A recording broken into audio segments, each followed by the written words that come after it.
I'm gonna just check my phone. All right, so we are live tonight over here on the channel. Like I always do, I always like to kind of check, make sure we are live. Yep, we are live.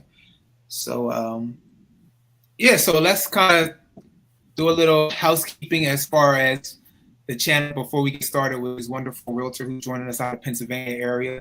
If you guys know, don't forget to like and subscribe to the channel. If you're new to the channel, also let us know where you're joining us from. If you're new to the channel and how did you get over to the channel? We're going to have a wonderful conversation here tonight. We have this beautiful realtor out of Pennsylvania, so I'm going to let her introduce herself to you guys, and we're going to get started with the conversation. Beautiful. Thank you so much for having me. Hello, everyone. This is Yazzie Austin. I am a multitude of things. I'm purpose driven. I'm a wife, a mother of four. I am a realtor, obviously, with Keller Williams. I am a life insurance agent, speaker, host, crazy lady. So, having a good time. Thank you so much for having me. No problem. I appreciate you joining. My cousin told me about you. This is my dad. Hey, Dad, what's going on? Hello. My cousin Lang told me about you as connected with you. She was like, we had a realtor and join us a couple months ago from Pennsylvania, but she's out of the Philadelphia area. And my cousin was like, "Oh, you need to get Yazzie on here. She's up in the Chester County area, and she would be great to come here and talk about what she's kind of seeing in Pennsylvania area as far as real estate." So that's exactly why I had to reach out. So I appreciate you taking the time out this Sunday to be a part of the live. My pleasure. My pleasure. And shout out to Lang. Hey, Bill. So like we always like to do over here, I'll pull up an article and then we'll just have a conversation. Anybody, remember, if you're in the chat, please don't be scared to be a part of the conversation and ask us any questions, anything you're feeling, anything you're hearing, put it inside the live chat. If you're watching this on the replay, please put anything below in the comments as well. And if you're interested in reaching Yazzie as well, once this is finished, I'll put her email address down in the caption as well, so you guys can reach out to her and for that Pennsylvania area or whatever. Because I know sometimes we just kind of say certain areas, but I know that you can refer people outside of just Pennsylvania. But you know, Absolutely. Absolutely. And part of my job is not only to be of service to my clients and obviously take care of my family, but is to reciprocate that energy to other realtors, right? And put the people I love in connection with the people I trust. So we could have some good partners in other states. See, yep, there we go. So even if you're looking outside of where you're at, you definitely can still connect with Yazzie, and she can connect you with wonderful partners as well that can, help you on your journey of buying a house. So, yeah, let's just get started as far as this. This is one of the articles I had pulled up, was called Housing. And let me know, sometimes my screen kind of freezes. So if I freeze, let me know. Housing market shift is 9 states where buyers are quickly gaining power. So, okay, something saying verify. So there are 9 states. I'm out of the Georgia, the Sun Belt states underneath the Sun Belt in Georgia in the Metro Atlanta area. We are one of those states where buyers are definitely, kind of gaining power per se down here. So I don't know what you guys are seeing in Pennsylvania. Do you feel like the buyers up there are kind of gaining some power when it comes to purchasing in this market? I think there's a lot of scarcity regarding the inventory. So that's a great concern for a lot of buyers because they know that if they see it, the few other, well, not few, but probably more buyers that are out there with them also see it. Right. Okay. So the inventory is definitely a component. I would still say that at this point, it's still a seller's market. Unfortunately, just because the inventory is lower and there's a lot of propaganda, as you know, around the interest rates. A lot of people have never been homeowners, but are completely turned off and deterred. So I think there's a few factors that are weighing in on that. Yeah, because I love my buyers. Because I've been hearing that as far like I said, down here in Georgia, we're kind of hitting that buyer's market because we have a lot of and I don't think we come up on this list, but we had a lot of new construction being built down here. So in this area with so much new construction, in the Metro Atlanta area, even though we're getting a lot of people flocking here, right? Because everybody's coming to Atlanta now. We have a big TV movie industry kind of happening down here now. We have Lionsgates being built over in Douglas County, right off of I-20. We have Tyler Perry Studios. We have so many like film and TV things kind of going on. I think we got about 30 something plus studios in the metropolitan Atlanta area as far as TV and film. And then we have, of course, the music industry and different things. And then we got the tech coming down here, fintech, traditional tech, Google, Microsoft. So we're kind of seeing a gain of people flocking this way, but because also we have the new construction is giving buyers a lot of power, and our builders are actually getting like huge incentives and buying down rates just because they have so much inventory they're building. I'm smiling because it's also given. You want me to come down to Atlanta? You want me to pack my family and go down to Atlanta? Just say that. Just say that. Yeah, you can come. You can come. Shoot. I know the sign. People keep having signs up saying "We full," but I invite everybody to come down here. Come to Atlanta full. Okay. No, I love it. So it says right here the national active listings are on the rise, 30.6% between April 2024 and April 2025. They said this indicates that home buyers have gained some leverage in many parts of the country over the past year. Some sellers markets have turned into balanced markets, and more balanced markets have turned into buyers market. So are you seeing in Pennsylvania, are you seeing listings on the rise up there, or no? What are you kind of seeing? I think they are on the rise, but so are the home prices. Okay, so there's so many variables. There are circumstantial listings, right? Death, downsizing, divorce. There are reasons why these listings are popping up, but they still want top dollar, and they're still following the trend of this market, right? So it's a little bit of both, in that regard. If it is circumstantial, then they have to move, right? And they have to make this happen. So they're more apt to negotiate. But if they understand that there are a lot of inquiries and they priced it well, I think it's a little bit of both. It just depends on your vantage point, from a buyer's perspective. From what I'm seeing, a lot of the homes that are available are either well priced, but need some work. Okay. They're way out of the budget, right? And then there's such a confusion about what is appropriate because things are just out of control right now. You're seeing prices all over the place. So it's really hard to evaluate what you're getting, right? What you're paying for. So it's difficult for buyers to maneuver. So I would say that it is becoming more of a buyer's market, because people are willing to negotiate. But again, that's based on circumstances. Yeah. And like you was mentioning too, as far as those D's per se, as far as downsizing, divorce, death, and all that stuff. I've been noticing that a lot down in the metropolitan area too, where a lot of the particular homeowners that bought back in the day in Atlanta, right? When you kind of dive more into Atlanta, these are like older, established African Americans, or maybe some Caucasian people that kind of bought within the inner city. And what's happening is that a lot of them are passing away. And so you do have kids that are either they live out of state, they live in another area, and they don't want to take on that, taking care of the house. They don't want to rent. They don't want to rent it out. They don't want to do any of that. And even though some of these homeowners don't have no mortgages because they bought so long ago, these kids are like, I just rather just put it up on the market and sell. So I am kind of seeing that down here as well, where the children are like, hey, I think I'm just going to put it up on the market to sell. I've had that conversation a lot, and I am much more apt to say, keep it in the family. Okay. Me too. Me too. I am. I will shoot myself in the foot too, because that's not really what I'm about. That's not really why I got into real estate. Right. So thinking about the continuity of wealth, the potential to accumulate wealth, I don't want to do anything to take that away. And oftentimes people don't know what they don't know. And they move based on what they think. So regardless of the situation, I'm like, find out, talk to somebody and find out if that's the absolute best thing to do for you down the line. It may be a burden down the line, but there are people in place, there are professionals, that can probably handle the things that you think are issues, or can tell you that's not even an issue at all. So if we get a chance to talk to those people, I feel like maybe there would be more for me, especially buyers. I've had so many people come to me and say, I can't get approved. And then I'm like, okay. And they tell me what's going on and they get approved, so I'm hopeful that we can have more open conversations regarding real estate and help more people make more sound decisions. Not that you're making the wrong decision, but a more informed decision, right? Than just what you think. This is too much.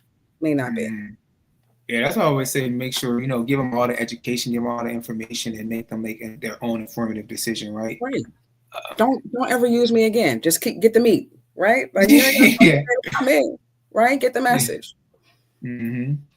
So it says right here, nationally, we're still below pre-pandemic 2019 inventory levels, about a negative 15.6% between April. Some resale markets, in particular, big chunks of the Midwest and Northeast still remain tight and to a tightish. So it's kind of saying right here as far as like how the levels kind of move throughout the last couple years per se. Let me kind of go down here some more. So it says right here, 1 year change in active housing inventory for sale shift between April 2024 and April 2025. So it's kind of showing us right here how the inventory, how the inventory is increasing from last year to this year. So, but you guys, like you said, Pennsylvania, y'all still on the low side. To me, it feels that way when you feel like you've looked at every house that is available. Which isn't ever the case, right? There's always more houses. There's, they're coming around the corner. There's, to me, it feels that way from a buyer standpoint, right? And it really depends on, again, their buying power, because the home prices are really high, so if you are approved for 275, it's not going to be as you're not going to have, as much to work with as somebody who's approved for 575. So I'm thinking about the first time home buyers when I say that. So to some people, it's like, this is a playground. It's a walk in the park. But for some, depending on the circumstances and, which is always more important than anything, it may not be. So it's up and down. I'm hopeful to see. I think that I've seen a steady incline in the inventory. But it just still feels like there's like nooks and crannies that I'm like, all right, guys, let's kind of get over this hump. And then the fear of the unknown or such an uncertainty in the market, so I feel like that's the hindrance as well to both sellers and buyers. Yeah, that's what I've been saying. That let's see what MHOA, thanks for joining us tonight. He said, got my 2024 assessment in Denver, because he's in Denver, Colorado last week, and down $50,000. Yay. Oh, that's okay. That's good. So that means that your taxes did they shift down then a little bit because that assessment, did they shift down? Good for you for getting that done. See, this is what I'm talking about. Like, your ignorance is not bliss. What you don't know can hurt you, because people talk about that mortgage, right? The principal, interest, taxes, insurance. My insurance is so high. I'm like, get it assessed, get it reassessed, get a company to reassess it, get a company to appeal it. When you know what I'm saying? It ain't what so good for you. Yeah, that's good. I'm like, I wonder how much with that reassessment, he said, haven't gotten the bill yet, just the assessment. Okay. But there are companies that exist that's what they do, right? Yep. So I'm just like, I didn't know that before I knew that. I'm like, when you get the bill, I don't want you to have to put your business out here, but I would love to know, if your taxes went down as far as how much they might have went down with that. Yeah, come back and let us know. Yeah. So so like the Pennsylvania housing market, like I said, you guys is about 6%, but like I said, I'm in Georgia, so 41%. we just keep growing. We keep growing. It's so much. Like right now, I'm currently working with two sellers. I have the one has a house in Braselton, Georgia, which is about an hour outside of, like an hour and 15 minutes outside of Atlanta. And then today I was doing an open house, as I mentioned to you before we jumped over here. And this particular house is in the area I live in, which is 15 minutes outside of Atlanta. So I live in the considered the perimeter part of Atlanta, the metropolitan more space of Atlanta, where I'm in Cobb County. Atlanta's in Fulton County. Okay. And so I live right on the cusp. Like it only takes me 15 minutes to get down to downtown Atlanta. But the seller I'm helping, she lives literally in the same city I live in Nice. Cobb. So she only lives 15 minutes away. So it's not a too far drive. Yeah. It says right here, while active housing inventory is rising in most markets on a year-over-year basis, some markets still remain tight. And sorry if I'm driving through this real quick because I just want to get out some key points. But a lot of it, of course, like they're saying, like remain the most limited access is huge swaths of like the Midwest and the Northeast.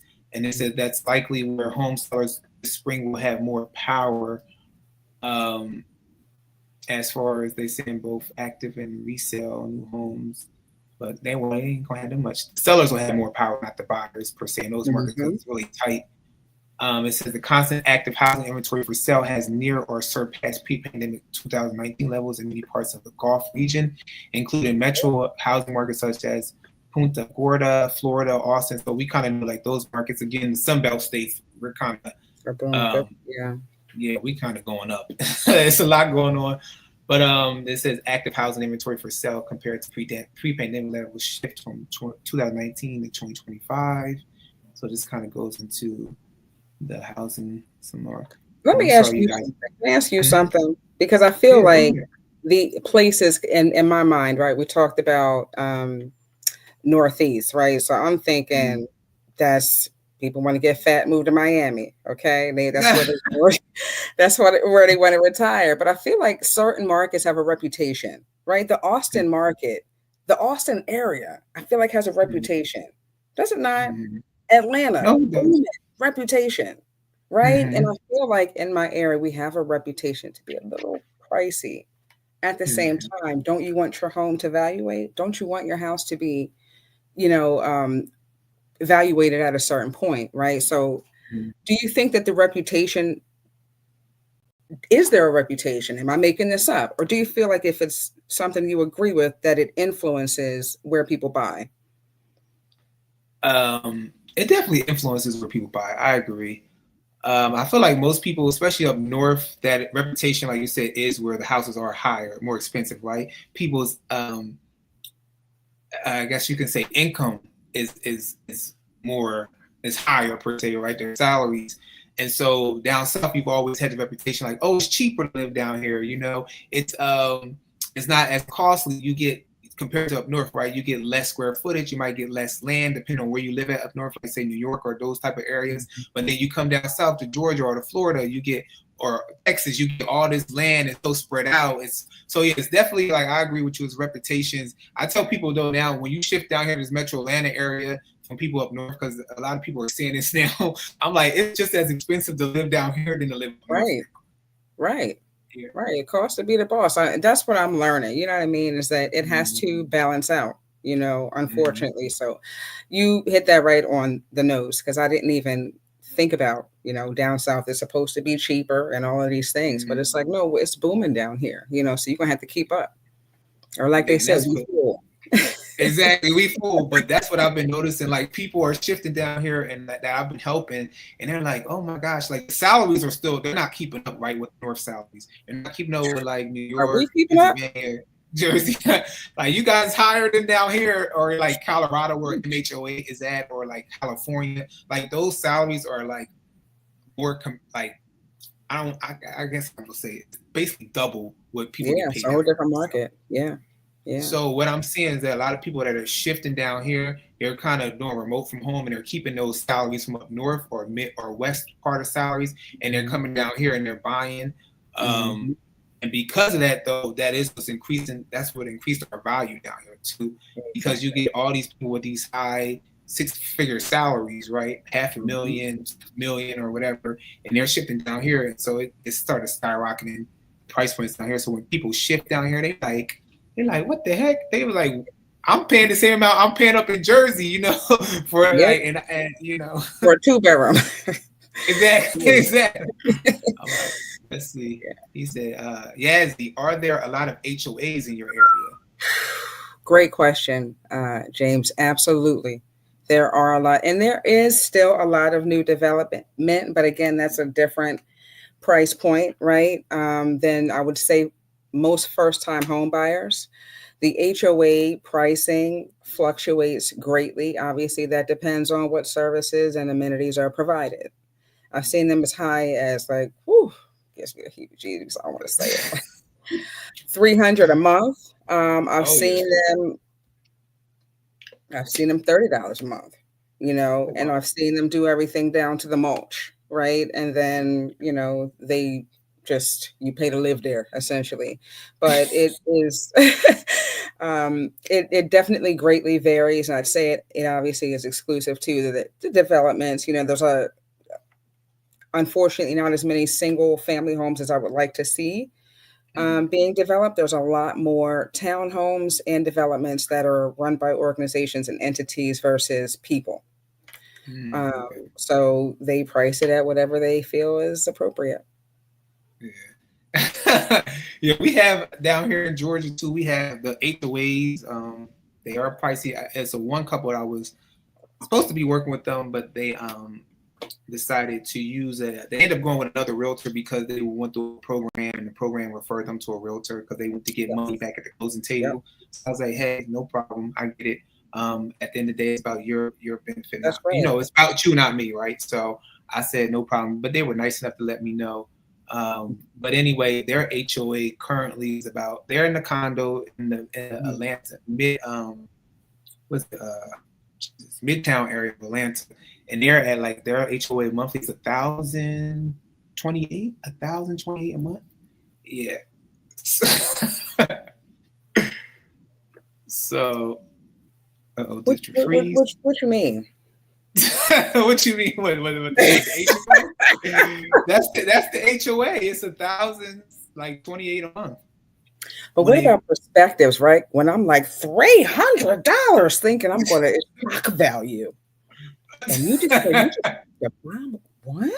What is the Yes, it's because they get like so they kind of incorporated with like the concierge service with the doorman, but then you okay? get like I those mean, amenities per you can't se. pay for that. You can't pay for that. If you quantified the services, see, that's what I mean. It's all about perspective. You know what I mean? If it outlined exactly what they're getting, if that's the lifestyle that they want to live, listen, how much does luxury cost? How much are you going to pay for your comfortability? So it depends on what. So I take Depending that. on it. Yeah, I was like, so, but it's interesting. I was like, wow. Like you said, we have some subdivisions down here where the HOAs are, you might get $30 a month. But of course, it's Mhm. not, you might not get no amenities, right? You might You not get get a what you pay pool, you for. might not get, exactly, right? You're not going to get all the Yes. luxury items per se that you might want of the HOA. So, but yeah, so it's interesting. Like that's why I say, having people, other realtors from different locations on here, having conversation about what we're seeing real estate wise. Um, so would you say? I guess I'll ask some questions too. And if you guys are watching us live, please don't be scared to kind of join in conversation. This is a active conversation between all of us when it comes to this real estate market. And if you're watching this on replay, put some comments below in the comment section. Also reach out to Yazzie as well. Her email is below if you want to get in contact with her. But would you say when it comes to even the real estate up in Pennsylvania area, because you said you've been building more townhouses, which is interesting.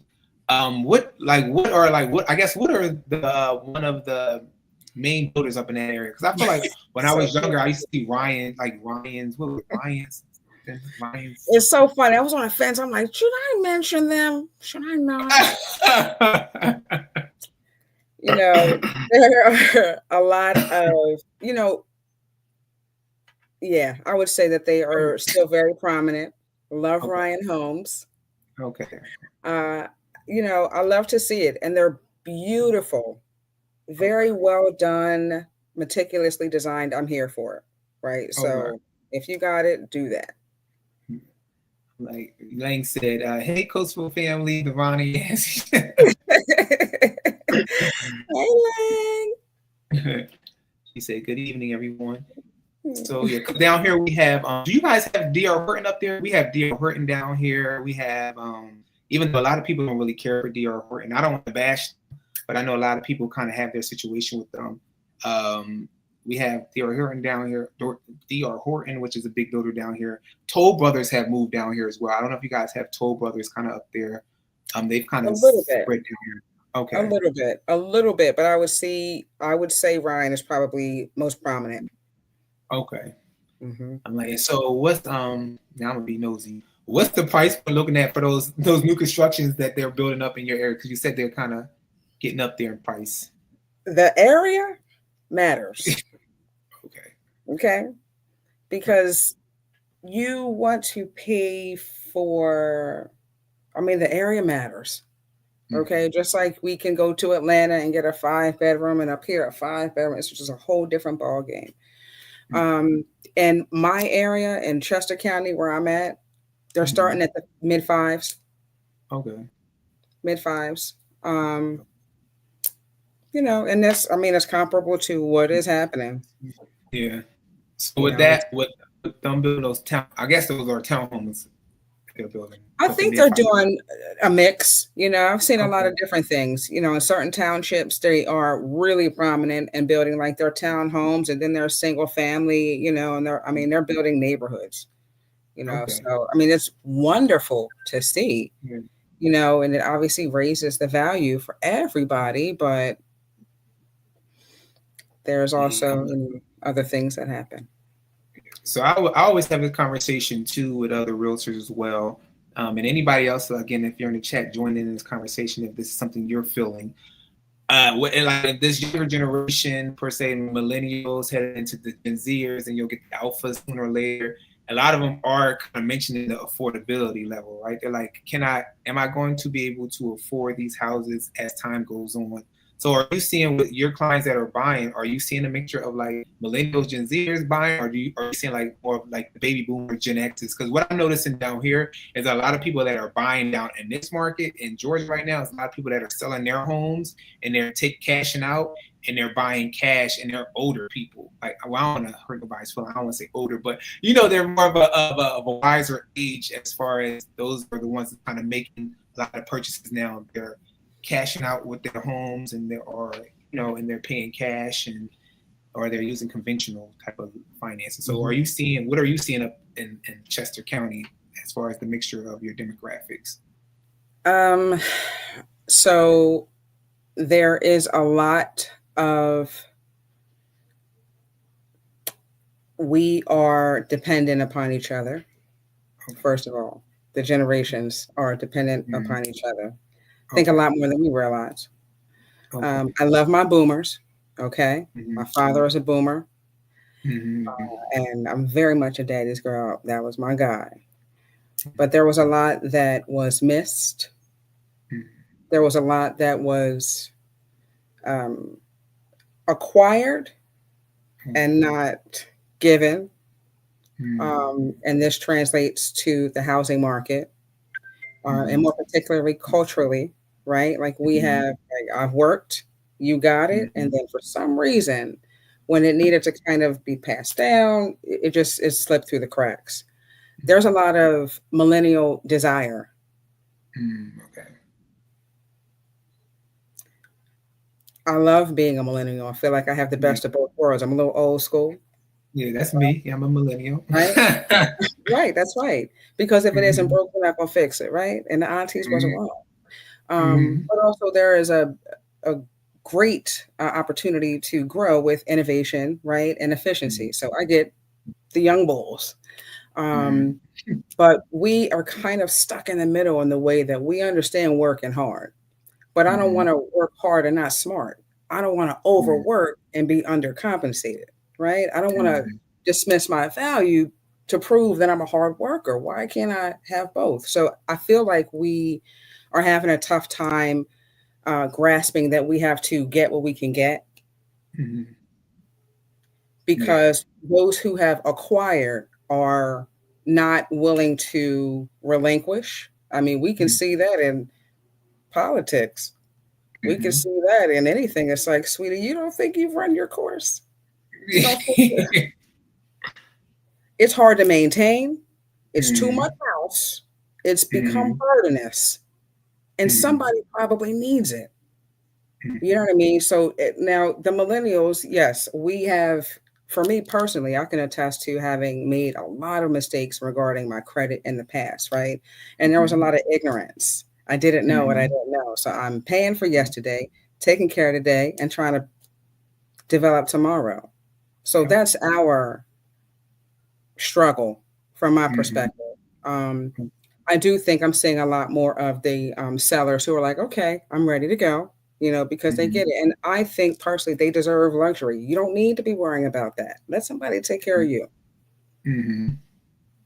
So there's a lot of different things going on. And then there might be like, quite unfortunately, and this is what I'm saying, just to get a little bit deeper, the bittersweet Mhm. situations where I don't want to part from what I have.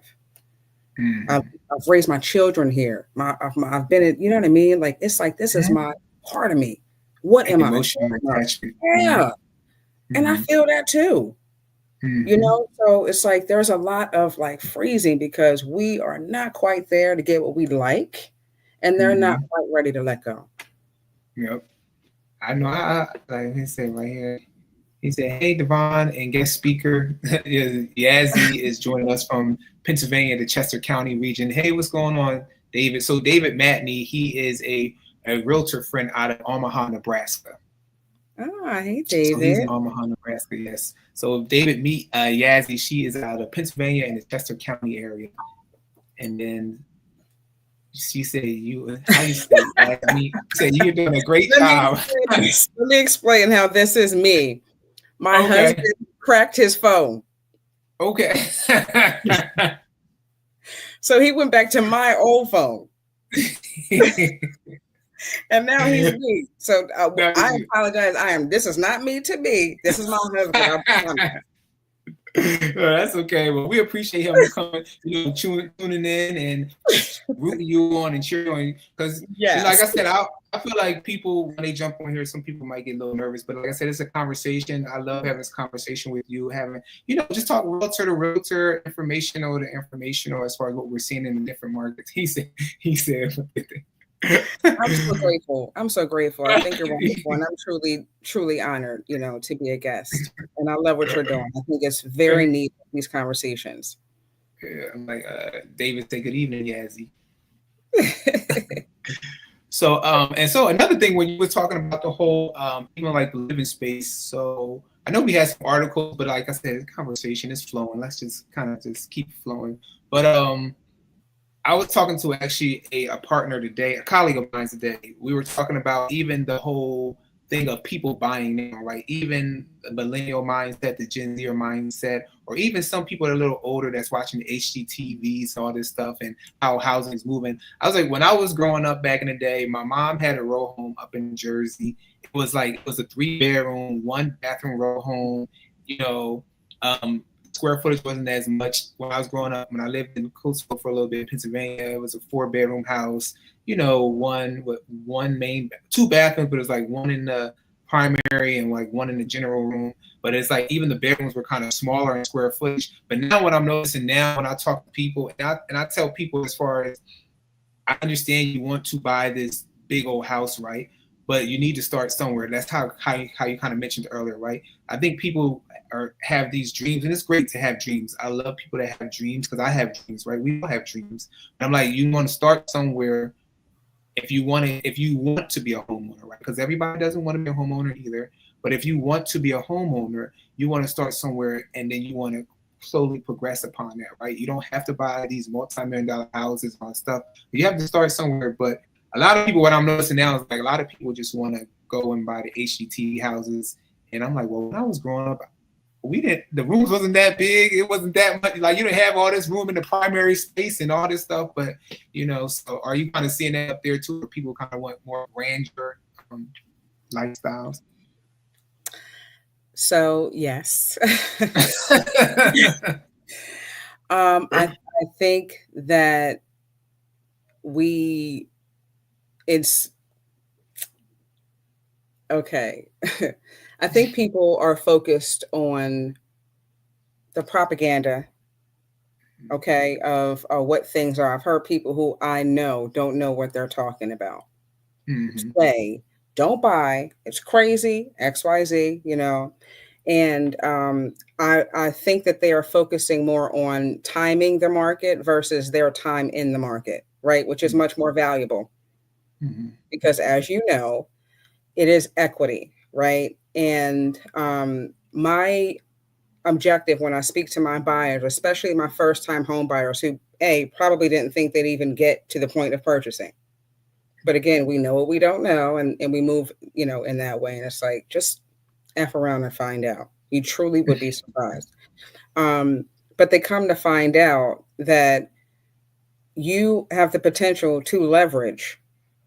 There are so many different nooks and crannies to home ownership that far exceed any negatives if you are guided by educated people. It's not a difficult process, it's an involved process. So I fear that, our ignorance is going to be our demise because we listen to the wrong people who say the wrong things, and for me, home ownership should absolutely be something people speak more freely about. If you don't have any other assets, if you have not accumulated wealth in other areas, it is a great, easy, and quick segue to equity and wealth,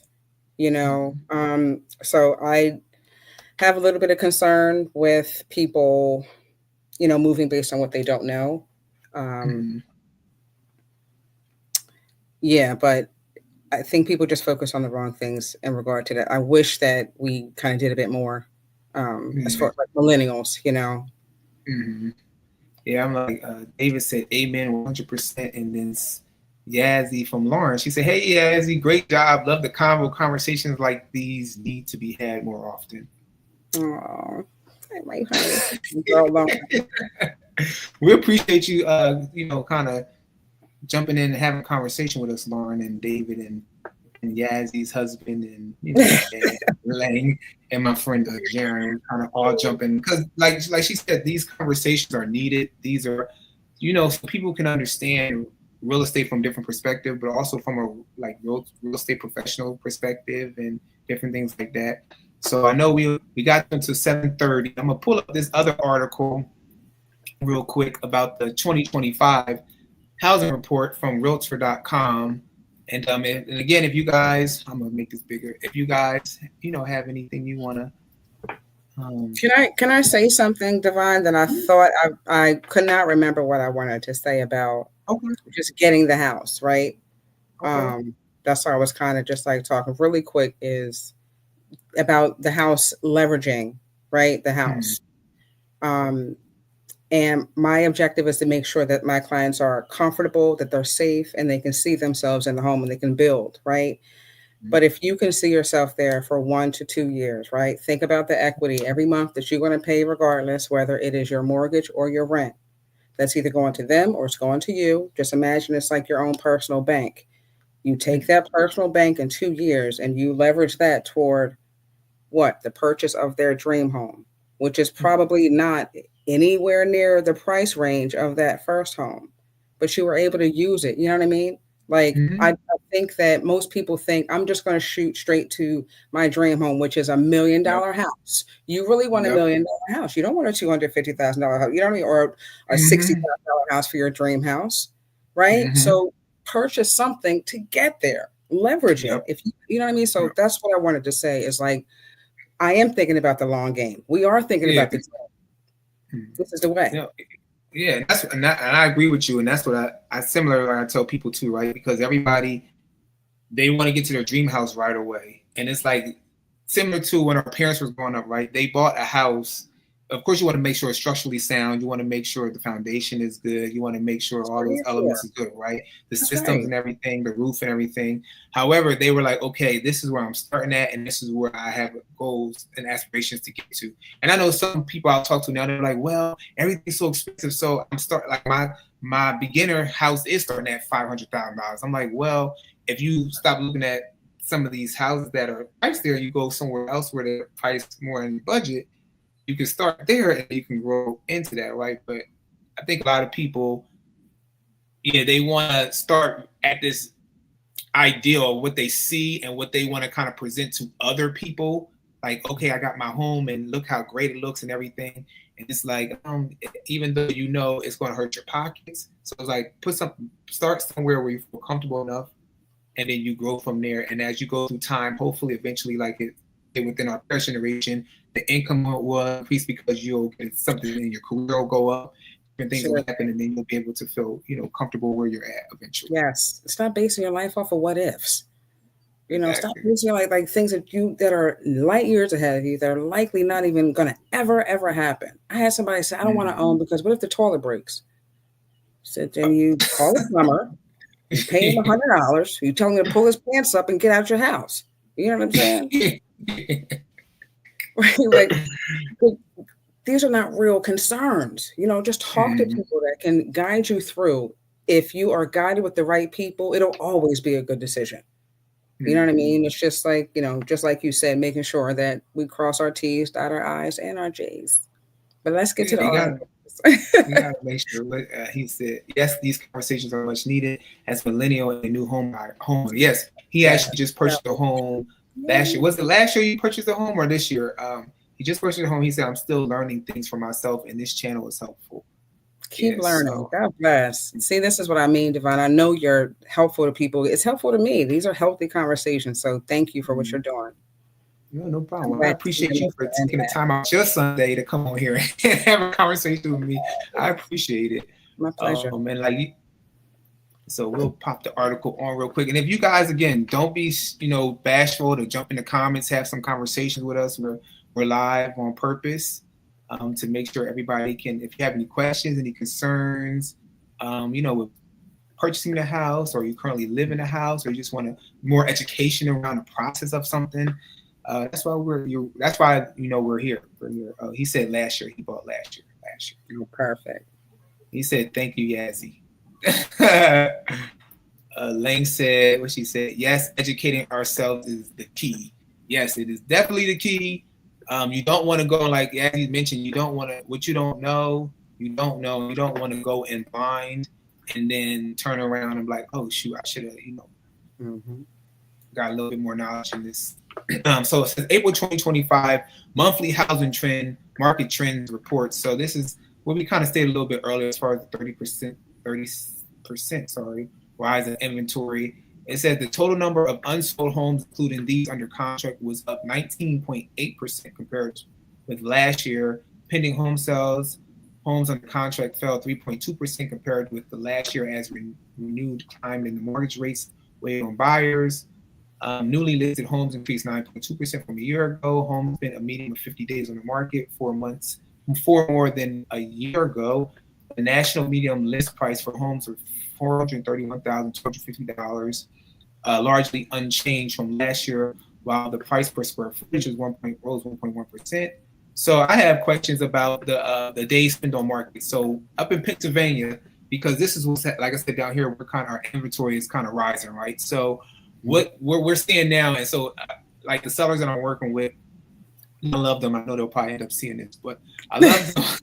I don't want to say nothing. I'm not saying nothing, negative, but what I'm noticing is that people got so comfortable with these pandemic type of put your house on the market, it's gone tomorrow. Put your house on the market, 30 offers in a week, or put your house on the market. And now that we're seeing these days kind of tolling up, especially down here in, like I said, in Georgia, like some areas are transitioning, or either buyer markets areas down here, depending on what pocket you're in, because again, real estate is local, but it's also based on location, the city, the area. Like you can see different markets, and in one state or one county, you can see a bunch of different stuff happening.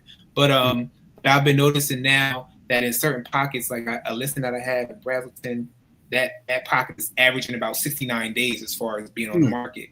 And we're about like at 50 days now. We had a couple of people kind of come out and looked at it. We had a possible offer, but they decided to go somewhere else. But I know my seller was like, he's getting more anxious, right? He's like, what's happening? What's going on? Because of that. But I had to also, before we even went into the process, right, I always educate everybody, right? Sellers and buyers. Everyone needs to be educated, even if you bought 2 to 3 to 4 or 5 houses.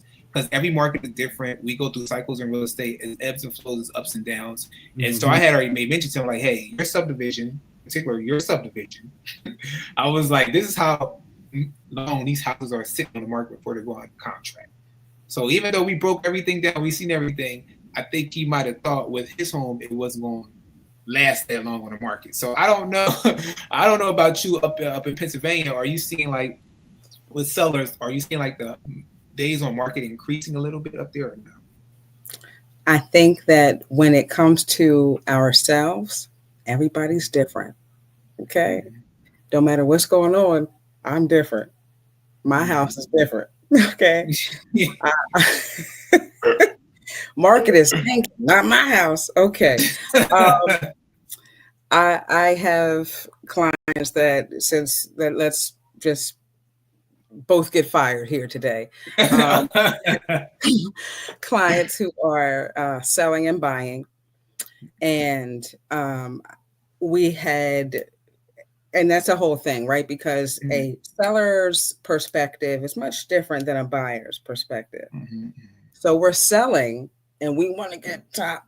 We want to get up there, okay? And things, there are a lot of variables that go into the pricing. And before we started, like I said, we had that conversation. Like, we had that conversation of just laying everything on the table, because my job is not to tell you what to do. It's to advocate and make sure you make an educated, informed decision. You know what your options are, right? And I spoke to just putting on your buyer hat, right? And let's say we price the house adequately. That's going to be attractive. And people are more apt to say, this house is nice and it's well priced. I'm going to throw everything at it because I'm not the only one who has that perspective and I really want it. But if you sell and you're like, I want to come in at the tip top of what you think is my range, we can do that, right? But what you may run into is buyers who want to bargain. Okay. So now, like, you have sellers that want, but when you have to buy, it's like, exactly. right? But I'm different.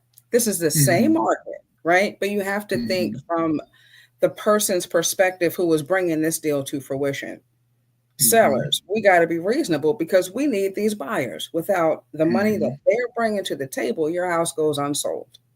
Yep. Right? And the same thing for our buyers. You guys got to be realistic. They know the value of their home. You need to respond to that. Your offer needs to reflect that. So it's difficult having those conversations, but yes, I'm seeing that. It's like a tug and war with these people. Let's see. Like you said, like you said, we definitely need to educate others to help people change the mindset of fixing things around the house or network when we have things in the house to be fixed or maintained. And I tell people too, like, even my buyers who are like, if we see a house and it's not really, I'm like, you know what? It's not what you know, it's who you know. Do you know somebody that knows somebody that can, you know what I mean? Like, fix up that little bit of paint, then the paint isn't an issue, right? Like, we have to be a little bit more forgiving with the house being lived in and things not being perfect, and get excited, kind of change your perspective on diving right in. Because I also say, if things aren't right, you get to put your touches on it, right? If it's not exactly, pristine, then you get to build it to your liking. What if they did put the paint up and you don't like the paint? Now you're going to be painting again, right? So sometimes it not being exactly, pristine means you get to make it exactly your own. And that makes the house a home. It seems like sellers want what they want and not really want to negotiate unless there is a problem and are forced to sell. Yeah. Yes. I've been I've been noticing that where some people don't want to they don't want you do have some sellers that don't want to negotiate at all. You have people that believe, that because you have some people now that think we're still in 2021, 2022, and they still want to get these highs. Exactly. And then it's like, and they don't want to negotiate. Like I know, again, like down here in Georgia, we are seeing a lot of negotiating because we are getting so many new constructions. We got the new construction people giving these incentives, like the 30-year fixed buy down rates at 3.99%, 3.8%, 4.99, and then you're getting like and then you're getting like 10,000, 20,000, 30,000 in closing cost incentives. So because of that, and then what they're doing too down here, they are actually going under the resale houses. So it's like the resale house might be, let's say the area is saying that it, comparables, what you're seeing in the area saying, okay, this could sell for 450. But the builder's like, well, I'm gonna build this whole new community over here, and I'll price it at 400,000. So it's like, hey, I'm gonna get this and this. Exactly. They're gonna get it anyway. They're gonna get it anyway. I mean, I don't know. Are the houses being sold over ask? So not really. It's like, again, it varies depending on where you're at. So if you're in a certain location that's desirable because of school district, yeah, they're selling over asking. But if you're in an area where it's not desirability, it's not a school district, it's just like another area, it's like, no, people are selling under, and it might be under 30K, 40K, 50K. And then they're also trying to get incentives, right, too. So that's what we're kind of seeing down here. And a lot of it, like I said, a lot of it has to do with we having a lot of builders down here, and then also we have a lot of investors down here. So what's happening down here in Georgia too, in some of the markets down here, is that a lot of investors bought during that whole era of the pandemic era, and now what they're doing is that they're selling because the property taxes are kind of climbing, insurance is climbing, and down here in Georgia, if you're an investor, I'm not sure how it's working in Pennsylvania per se, but in Georgia, if you're an investor, your property taxes are different compared to someone in that's a homeowner, because they can do the exemptions, they can do this, and so everything's kind of raising. So they're like, okay, let's get out of here. And what these investors are doing is they're selling low too. So it's like other people have their house listed in the subdivision for sale, and investors, because they bought cash or whatever, they're like, I can get rid of this, and still make out. It's part of the reason why that's one thing. Like, I feel like the prices are like a bag of Skittles, right? Like you don't know what you're gonna get, like. It's all over the place, so it's hard for people, I think, to evaluate. And again, with the uncertainty of the world, I think it's a hindrance to people making those decisions. They're waiting for something and they don't know what they're waiting on. Yeah, like you said, certainly. Let's see what Lane said. When a buyer is looking at a house, is it important to come in with your own? It is important to come in with your own vision. 1,000,000%. You know what I say? One of my sellers, she had a full basement, full of things. And it was a hot mess. And I would tell people when they would come in, excuse me, but before you go down into the basement, you don't see anything. You see how much space you have in the basement, okay? You have to have vision, okay? This isn't there. That thing on the wall, it's not there, okay? So you absolutely have to have vision, Lang. It's so important. Thank you for mentioning that. Yeah. Lauren said, as a Navy veteran, how can I leverage my VA home loan to use to start building my portfolio for investment property starting out as a first-time home buyer? So how can she do that? Well, salute to you, Miss Navy veteran. Okay, thank you. I love you, girl. So you can, first of all, there are so many programs that lenders have, whether you're a veteran or not, to incentivize buyers, especially first-time home buyers, to get in the game. Right. So there are a lot of different nooks and crannies that they are probably well versed to discuss, because we do walk a fine line as realtors. For me personally, I have a strong relationship with a lot of lenders, so I know a bit more than I should. And I probably like I shouldn't know this. I just do. Right. Like, so we do have to be very careful walking that line and letting them kind of talk about that further. But anybody who purchases a home is able to later leverage that home for one reason or another, right? I just think that is beneficial. But for a VA, particularly, you are 100% financed. You don't have to bring anything to the table. So they are 100% backing your loan. That also means there is likely no mortgage insurance, which people only have to pay mortgage insurance if they put down less than 20% of the home value. You put down 100%, right? So you don't need to, or finance 100%, right? So it's not necessary usually. So there's a lot of incentives, but for home buying in general, you do buy that house that needs a little bit of work, you put some paint on it, you could later possibly write that off as a tax deduction. Like there's so many different nooks and crannies we talked about before. Reassessing the property taxes, getting that lower, because that's a part of your mortgage payment. So as a veteran, I think there are a lot more benefits than I'm aware of, because I'm unfortunately not a veteran. And I say unfortunate now because you got perks, girls. I see. I'm like, what? To the Navy. But there are so many incentives for home purchases, especially regarding veterans. So you could probably tell me a bit more. Yeah, I'm like, and I know sometimes veterans don't even realize that you can use your VA loan more than one Now, time.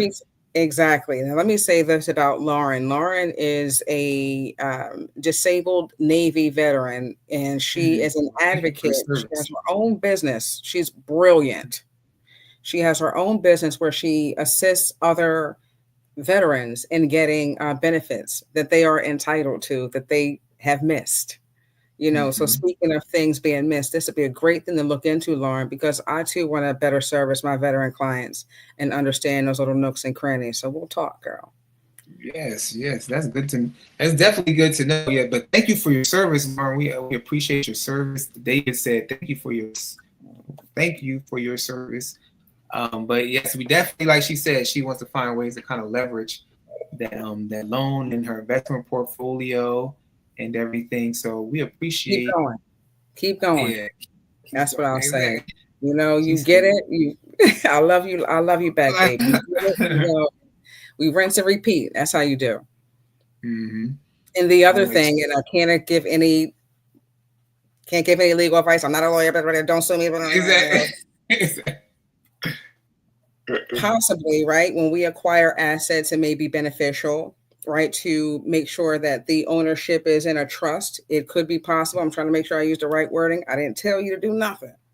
Right? And then we can make certain things happen from there, right? Regarding the benefits of, capital gains. Should you purchase a property, put it in the trust, and your children are the beneficiary. God forbid you pass away.